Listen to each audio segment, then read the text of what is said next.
Hey, welcome. This is Lee Waller, and I'm working in Unreal Engine 5.8 in the Motion Design Tools.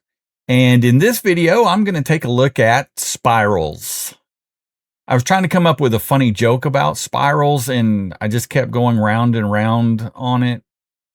Anyway, spirals are useful, needed in design. There's a couple of ways we can use them. One, to design shapes and objects, but then also we can use them to animate those shapes and objects. And I'm going to take a look at that.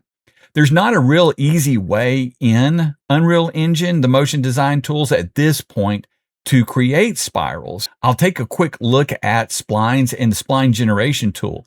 In that tool, there's no easy way to create a spiral. I have come across a solution for that using blueprints. And I've got a blueprint that I'm going to share and show you how to set up so that you can create spirals. I have set up the motion design user interface. I've added that plugin in, and then I've clicked this button right here from motion design. I've gone in and I've added some defaults right there. And so we have everything ready to go. I'm going to take a look at the spline actor real quick over here in our actors, and then you have the spline actor right there. I'm going to double click on that, and you'll see that it sets up a line, 2 points and a line there for this spline. I'm going to go to this point right here and right click on it. It opens up all of these options, and we can drop down to the spline generation tool. This tool right here helps us create other shapes. You can see circle, arc, square, ellipse, rectangle, and line, but there's no spiral in there. And using these, there's not really an easy way of creating a spiral. So I'm going to close that out and actually get rid of this spline actor right here. The way that I have found to do this is using a blueprint. If you're not familiar with blueprints in Unreal Engine, they're a way of programming different aspects of the game engine and creating all different types of content. The blueprint you see in front of you is what I've been able to come up with to create a spiral. The link for this is in the description below. Click on that link and it's going to open up this page right here. This is the blueprint that we want to use. There's a bit more to this blueprint. I'm going to hold down the control key and use the scroll wheel so that I can see this, then the right mouse button to bring it over. We want to make sure that we can see all of it. There it is, and we want to copy this. So I'm going to go ahead, select everything, just click and drag around it, and copy this, Control C. You can also, a little bit easier actually, is to drop down right here and just click on that copy button, and it has copied everything for you. That's all we need from this website right now. We're going to need to start a blueprint. So down in the content drawer here, I'm going to click on that. And I've already set up a folder for blueprints. You can just right click in here, go to new folder, add that in, label it, and then open up that folder. I already have some examples in here, but I'm going to create a new blueprint. In this folder, I'm going to right click and go to blueprint class and click on that. And we're going to use the actor right there. There's the new blueprint. I'm going to label this Spiral Spline. And for mine, I'm just going to label it 04. And we'll double click on that and open it up. The first thing we need to do is right over here in our Components tab, we're going to go to this Add button, click on it, and let's just search for Spline. And right there at the bottom of that list, we'll add that in. Now we're going to jump over to our Construction Script tab right there. And I'm going to make a little bit more room so we can see this. I'm going to scroll out a bit, and I'm just using the right mouse button to click and drag this over. So we'll just click in here and hit Control V. And it's all selected, so I'm going to move this around a little bit. So I'm going to zoom in now, and we'll just grab the little noodle from right there, drag it over and plug it in right there. And then I'm going to check to make sure they should be there, but we need to make sure that there's a spline right there into that target. Then I'm going to move over, spline into that target, and then also spline into that target. Everything else looks pretty much ready to go.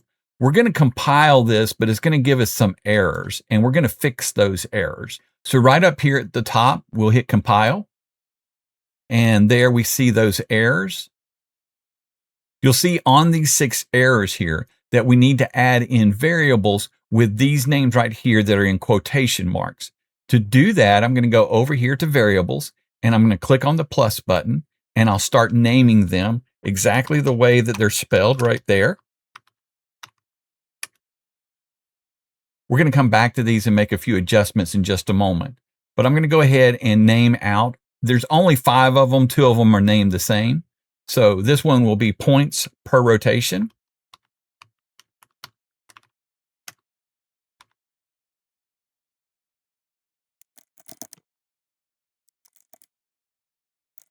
I'm going to organize these. I'm going to bring radius up to the top right here, just above num rotations. You can see it says reorder radius before. I'm going to drop that right there. And then the next one I want is height. Same thing. Num rotations is the next one. And then they can be in any order. This is just the way it makes a little more sense to me whenever we begin to work with these properties. Now let's recompile this. We're still going to have some errors, but we're going to finish these up now. What we need to do is on height, it needs to be a float. Radius needs to be a float. You'll see most of these need to be a float, and then this one needs to be an integer. We'll go right here and we'll reset these. So here on radius, we'll go to float, and the same with height. Num rotations also needs to be a float. Taper amount as well. And then points needs to be an integer. We're also going to set these 5 up to be in its own category in this components list. We'll select radius and go over here. And right here, we're going to select default, and we're just going to type in spiral. Then we can go to the rest of them, click on them, and change this to spiral. And we'll go through all 5 of them real quick and add that in. Once we've done that, let's compile again, and hopefully we have no errors. And one last thing, let's click the eyeball for each of these properties. That will make them visible in the details panel when we're using this blueprint. I'll show you that. Let's jump right up here to Spiral Spline, click on that, and you'll see those properties now available for us to adjust when we're creating this spline. Let's jump over here to viewport, and you don't see anything right now because all of our values are 0. So we can go ahead and start opening these up. I'll set this to 50, and we'll tab down. We'll set height to say 300, tab down, and we'll do rotations. I'll do 5 rotations, and then taper amount. We'll leave that for right now, but then points, let's go ahead and set that up to 36. And there you go. We have a spiral. We can start moving around in this blueprint and zoom out to see it. You can see that we can adjust all of these. Again, radius there, the height, the number of rotations, and then the taper amount right there will taper the top part of it.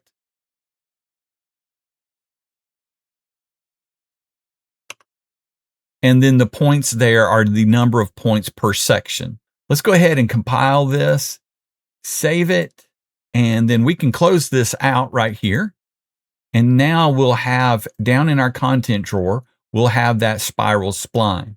You can grab that, drag it in, and drop it. There's our spiral spline right there. And let me bring up these properties right here. For that, we have our normal location. I'm going to zero that out. And then there's, again, all of our properties that we can use to create this spline. Just like with any other spline, there's a number of things we can do with this. At the beginning of this tutorial, I was playing a video demonstrating a few of the things that I've created. I'll go through those real quick and show you how I set those up. For this first one, I'm going to go here into rotation, and I'm going to rotate this towards us. I'll bring it down to 90 degrees right there on the y-axis. And I'm going to wrap this in a flat 2D shape. Go over here to my 2D shapes right there, and I'm going to go to the ellipse and double click on it. That ellipse pops in, and we have that selected. I'm going to go to the details. I'm going to bring this down in size right here on the X and Y. I'll try 10 for right now. pretty small because we're going to wrap that around this spline and make it a tube. With that ellipse selected, we're going to need to go into the operator stack. Now, if you don't have this tab available, go right over here to the far left, click on operator stack, and it should open that up. With that ellipse selected, we'll jump in here and we're going to drop down to Spline Sweep. Select it, and it adds that in as a modifier to that. I'm just going to make some room here. And what we need to do is we need to select that spline here in the modifier for that ellipse. Go right there. You'll see Spiral Spline, whatever you've labeled it, select it. We're going to need to make a few adjustments here. First, on the steps, I'm going to increase that all the way up to 200. That property smooths the curvature of the object. You can see I'll bring that all the way down and bring that back up. And I'll go back into my properties here for the ellipse. And we're going to need to rotate just like we did before, 90 degrees right there. And we can hide that spline at this point unless we want to make adjustments. I'll go back into my motion design outliner and just turn off the eyeballs for that. I'm going to go back to the ellipse and bring this down in size a bit more, probably bring it on down to 2. I just want a very thin tube there. I'm going to jump out of this camera right here so I can move around and show you. I'm going to go to our default viewport and then I can move around. And there's our spiral. I'll move a little bit closer and you can see right there on the end of it that that is a tube shape. If I go back to the mesh size here and increase that, you can see how that has an effect on it. I am going to go ahead and set up a quick material for this so we can see it a little bit better, get some shading on this. So I'll drop down here to material, go to simple right there, and I'm going to go into the material designer, select PBR, hit continue. Here on my base color, I'm going to change that to a solid color. And now I'm going to just change that color to something so we can see this a little bit better. Hit OK. And I'm not going to worry about saving that for right now, but that gives us a little bit better idea of how this spiral looks. So there's a number of things that you can do with this. I'll go back to the modifier into the operator stack and bring this down. First of all, you have the progress end right there. This is an easy way of animating this in and out. You have the ability to offset this.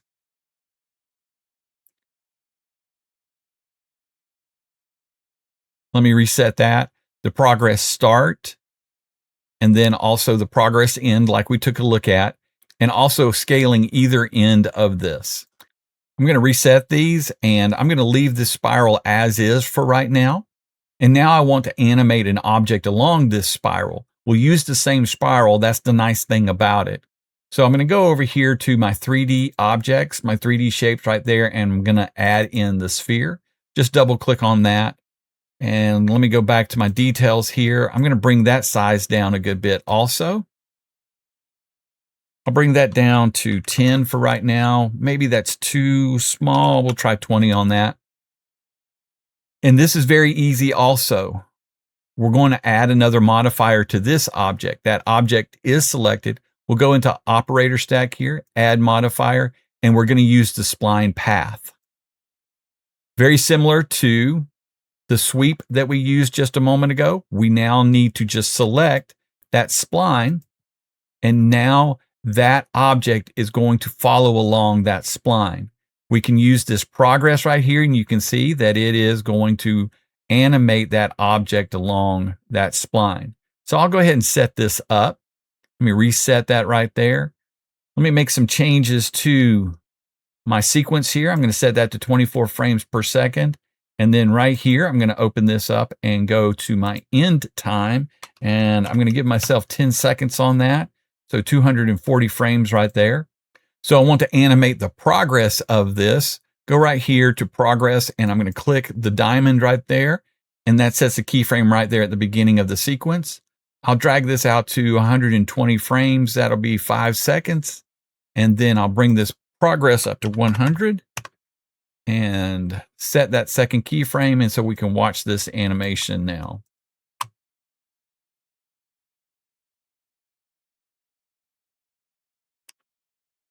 I'm going to go back into my main camera to take a look at this. Now that I've created this, I want to move this to the side, get it out of the way. I'm going to select these three objects that are a part of this, and then I'm going to wrap them up into a null object. Just click the null object right there, and I'm going to label this just something simple, Spiral 1. And now with that, I can select that, and then I can move this off to the side. Sometimes things break. You see that I'm playing the animation, but the sphere is not moving. I'm going to go back into the spiral right here. To fix that, I'm going to go to the sphere, select it, and then back into the operator stack. I found this is the easiest way to fix this. I'm just going to clear that and then reselect that spiral spline, and most of the time that fixes it. I'm going to get set up for the next spline. I'm going to go down to the content drawer and to our splines right there. We don't need to create a new spline. We just need to copy this one. So I'm going to grab it, drag it over, let go, and then do a copy here. And it sets it up for us. I'll just drag that into the viewer and let it go. And we can begin adjusting this. This one I'm going to make the Christmas tree. Very simple. With that spline selected, I'll move it down a little bit and take a look at our details tab here. I'll drop down here on the radius. I'm going to set that to 150. And then I'm going to tab down to our height and set that to 600. And then on our rotations, I'll set that to 6. On the taper, let's see, I think we'll set that to 0.7. And then the points we'll leave on 36. So I'm going to bring this down just a little bit more, and there's our Christmas tree. To populate this one with objects, we're going to use a cloner to do that. I'm going to jump over here, back into our motion design, go to cloners right there, and we're going to use this spline cloner. I'm going to double click on it. The cloner has been added in. We'll take a look at it right there. It does have a default clone.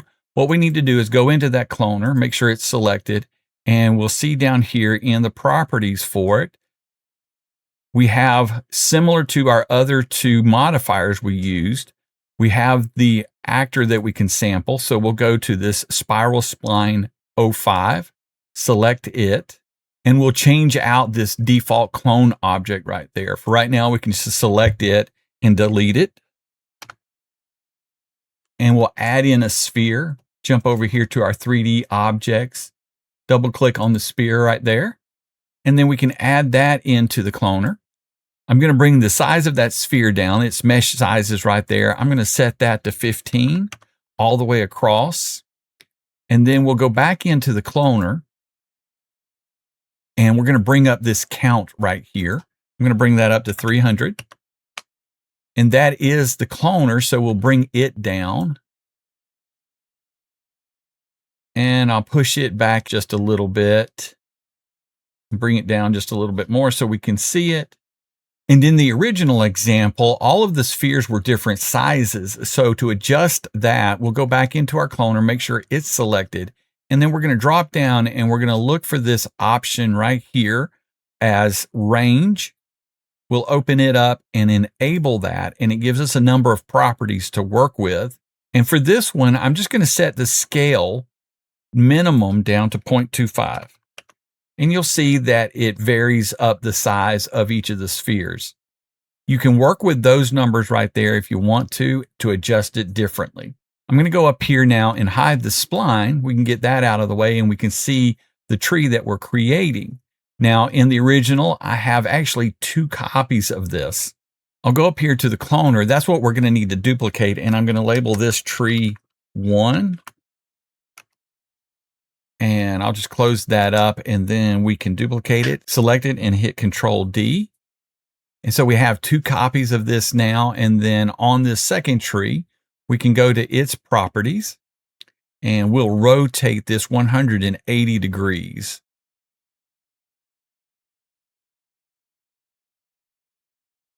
I'll come back a little bit later and add the material to it. At this point, I'm going to go ahead and wrap these 3 up, and then we'll move them off to the side. So I'm going to select all 3 of them and click on the null object right there, and I'll label this tree. And then I'll slide this over to the side so we have a little more room to create the next one, which is a helix. Just like we did before, I'm going to jump in here and I'll grab this one. Let me save that, Control S, and then I'll drag it off to the side, copy, and then we'll drag that in and drop it. We'll need to make adjustments to the spiral. So right there on the radius right there, we'll click on it. I'm going to do 45 and then jump down to 600 and then 3 rotations. No taper on that. And we should be good on our points. I'm going to bring this down just a little bit. For this one, I'm going to zero out the position of it, and then we'll move the camera so that we can see it. I'm going to jump out of this camera right here and make some adjustments so we can see this a little bit better.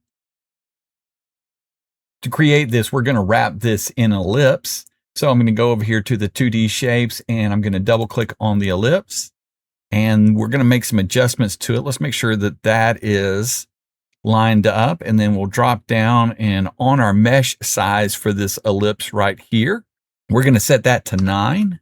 The ellipse is selected. We'll go into the operator stack and jump into the modifiers, and we'll spline sweep that. We'll go into the modifier there, and we're going to select that spiral spline right there. Back into the motion design outliner, let's go ahead and we will label this ellipse Helix Spiral 1,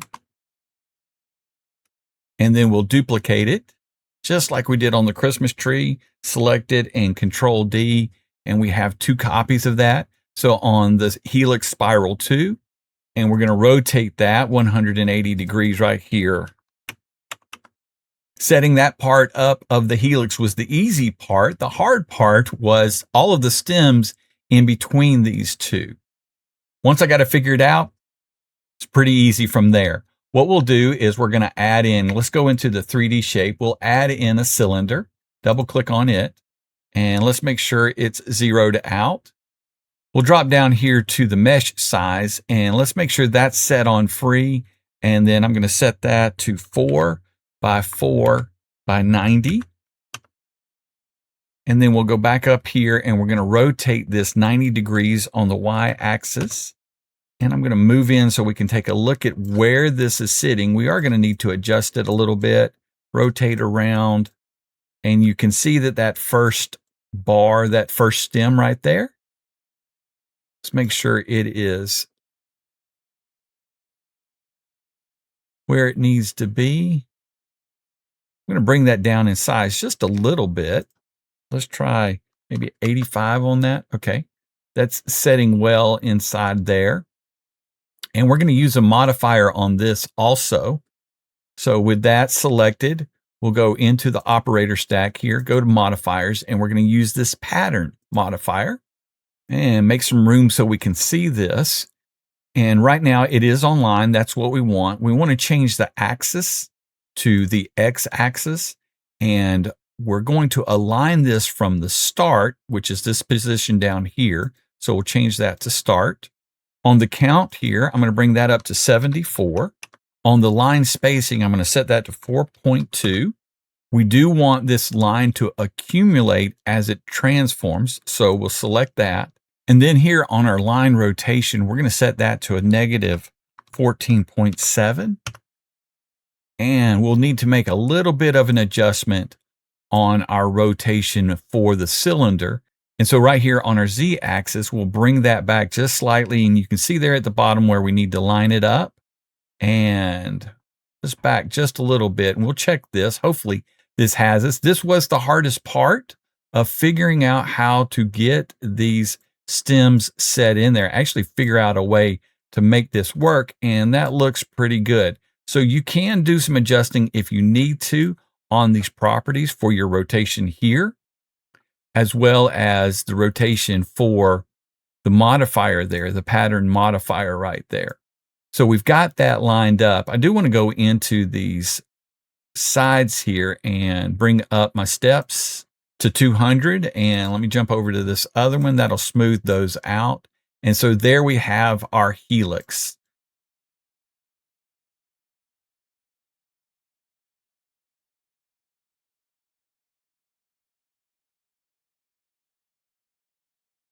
I'm going to add in the materials that I created for the Helix and for the Christmas tree and go over those real quick. I'm going to go into the content drawer, and there's my materials right there. This one right here is for the Helix. I'm going to select it, then jump back in and select one of the spirals and then drop down to the material for it and go to Asset, and then just click that button right there, and it's going to add that in. We'll do the same to the other Asset and add that in. For the stems, I have a material for that one. I'll select it and then just jump in and make sure that I'm on that cylinder. Same thing, I'm going to add that in. I'm going to open up the material for the spirals right there and show you what I've created, how I built this. In Material Designer, the global settings are just the normal settings. I went to the base color and I just turned it off because I'm using the emissive right here. There's 2 layers in this emissive. The first layer is just a simple color, so selecting right here and setting that to solid color, and then just choosing the color that I wanted right here in the color picker. You can hit OK on that.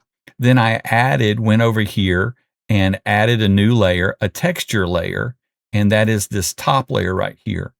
With that texture right there, let me select it, and I just went in and found something interesting, and that is this T_boat force foam that I added in. You go in there, and this is just stuff that's in the engine. I just scrolled through here till I found something that worked or that I liked.